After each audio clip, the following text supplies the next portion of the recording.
شخص کو حضور نے دیکھا، اس نے میلے کچیلے کپڑے پہنے تو حضور نے ٹھنڈی آہ بھری، فرمایا کاش یہ دھو کے کپڑے پہنتا۔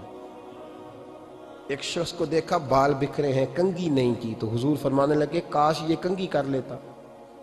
نفاست پسند آدمی پہ نا بوجھ بنتا ہے۔ جو آدمی، آپ کو پتہ ہے کہ امام شافعی تو فرماتے ہیں جمعے والے دن غسل کرنا واجب ہے، ماتے غسل نہ کرے تو جمعہ ہی نہیں ہوگا۔ اگرچہ ہمارے امام صاحب کے نزدیک سنت ہے۔ یہ سنت کب بنا؟ ایک دن نہ بہت سارے لوگ اپنے اپنے کام سے اٹھے مسجد میں آ گئے، مسجد نبوی میں۔ کوئی کسان تھا تو کھیت سے اٹھ کے آ گیا، کوئی مزدور تھا تو مزدوری سے اٹھ کے آ گیا۔ تو مسجد میں جب بہت سارے لوگ جمع ہوئے نا تو بعض لوگوں کو دقت محسوس ہوئی، تو رسول کریم علیہ السلام نے فرمایا کتنا ہی اچھا ہو کہ تم جمعے والے دن نہا کے آیا کرو۔ بس وہ صحابہ کا مزاج ہمارے والا نہیں تھا کہ تفصیل بتائیں، حکمت بتائیں، ملے گا کیا، ثواب کتنا، نہ نہائے تو گناہ، یہ کوئی نہیں۔ حضور نے کہا کہ نہا کے آؤ تو کتنا ہی اچھا ہے۔ پھر کسی صحابی نے کبھی بھی بغیر غسل کیے جمعہ ادا ہی نہیں کیا۔ کسی نے بغیر غسل کے کبھی جمعہ ادا ہی نہیں کیا نا۔ اسلام بڑا خوبصورت دین ہے۔ حضور نے فرمایا جو کچا پیاز کھائے وہ مسجد نہ آئے، پہلے مسواک کرے، دانت صاف کرے، پھر آئے۔ نبی پاک صلی اللہ علیہ وسلم نے فرمایا جو کچی مولی کھائے مسجد نہ آئے۔ مولی کھانا جائز ہے، پیاز کھانا جائز ہے، لیکن منہ سے بدبو آتی ہے۔ نبی پاک علیہ السلام کا ظاہری حسن کیا بات ہے۔ میلاد مبارکہ میں نبی پاک علیہ السلام کی جو چیز بڑی کھل کے واضح ہوتی ہے وہ رسول اللہ کا حسن و جمال ہے۔ آپ کی والدہ سیدہ طیبہ طاہرہ حضرت سیدہ آمنہ رضی اللہ تعالیٰ، اماں جی کہتی ہیں کہ میرے محبوب جب میرے بطن اقدس میں آئے تو جو تکالیف عورتوں کو ہوتی ہے مجھے ان میں سے کوئی تکلیف بھی نہیں ہوئی، اور اماں جی کہتی ہیں مجھے کبھی کوئی ثقل، کوئی بوجھ محسوس نہیں ہوا، اور فرماتی ہیں کہ جو ولادت کے وقت لوگوں کو، عورتوں کو تکلیف ہوتی ہے مجھے وہ بھی نہیں ہوئی، اور فرماتی ہیں کہ نبی کریم علیہ السلام پیدا ہوئے تو ہمیں حضور علیہ السلام کی ناف کو کاٹنا نہیں پڑا، ناف بریدہ پیدا ہوئے، ختنہ شدہ پیدا ہوئے۔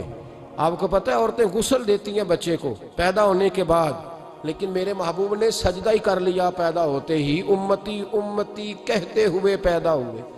حق نے فرمایا کہ بخشا الصلاۃ والسلام، اور پہلے سجدے پر روز ازل سے درود۔ میرے امام فاضل بریلوی کا جو انداز تکلم ہے نا اس کی بھی حد ہی کوئی نہیں، کوئی حد ہی نہیں، کہاں تک ان کی محبت جاتی۔ کہنے لگے پہلے سجدے پہ روز ازل سے درود، یادگاری یہ امت پہ لاکھوں سلام، یادگاری یہ امت پہ لاکھوں سلام۔ بتائیے بغیر وضو کے، بغیر غسل کے سجدہ ہو جاتا ہے؟ تو حضور نے سجدہ کر کے بتایا کہ اللہ نے مجھے پاک صاف پیدا کیا ہے۔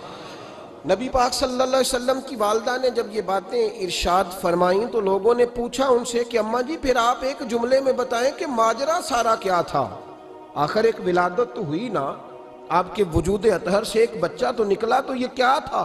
تو سیدہ آمنہ فرمانے لگی خرج منی نور، بس میرے وجود سے ایک نور نکلا ہے، بس میرے وجود سے ایک، اور روشنی آتی جاتی ہے تو کسی کو تکلیف نہیں دیتی، ایک نور نکلا۔ میرے رسول کریم علیہ السلام کو ظاہری حسن بھی کمال دیا، اور پھر حضور کی نفاست پسندی، صفائی پسندی۔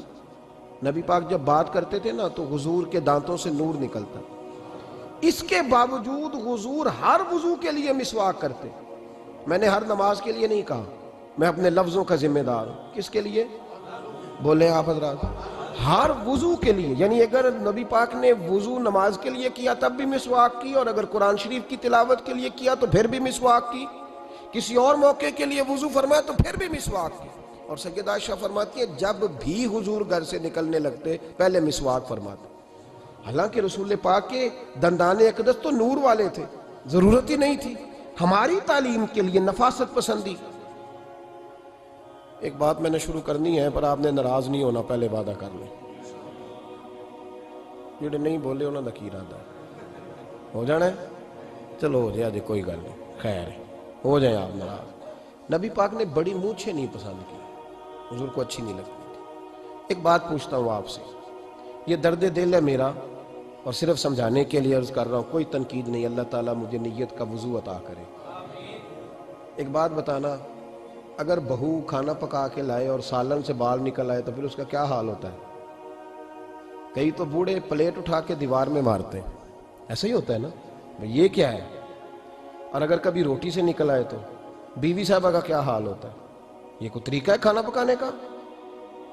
اور اللہ تعالیٰ معاف کرے، اگر کبھی ہوٹل میں چلے جائیں امیر لوگ 15,000 کا ڈنر کرنے، تو وہاں کسی سالن کی پلیٹ سے بال نکل آئے تو پھر تو پیسے کیا دینے ہیں، پھر تو ان کو اور جرمانہ ہو جاتا ہے۔ یہ تو سارے بال نکل آئے تو مشکل، اور ویسے بھی جو نفاست ہے نا طبیعت کی، اس پر بوجھ بنتا ہے، بال کھانے میں ہو آٹے میں ہو تو بوجھ بنتا ہے۔ تو بڑی مونچھوں والا دوست بھائی بزرگ جب پانی پیے گا تو بال پانی میں جائیں گے کہ نہیں جائیں گے؟ حکیم اور ڈاکٹر کہتے ہیں کہ کینسر کے مرض کا خطرہ ہے۔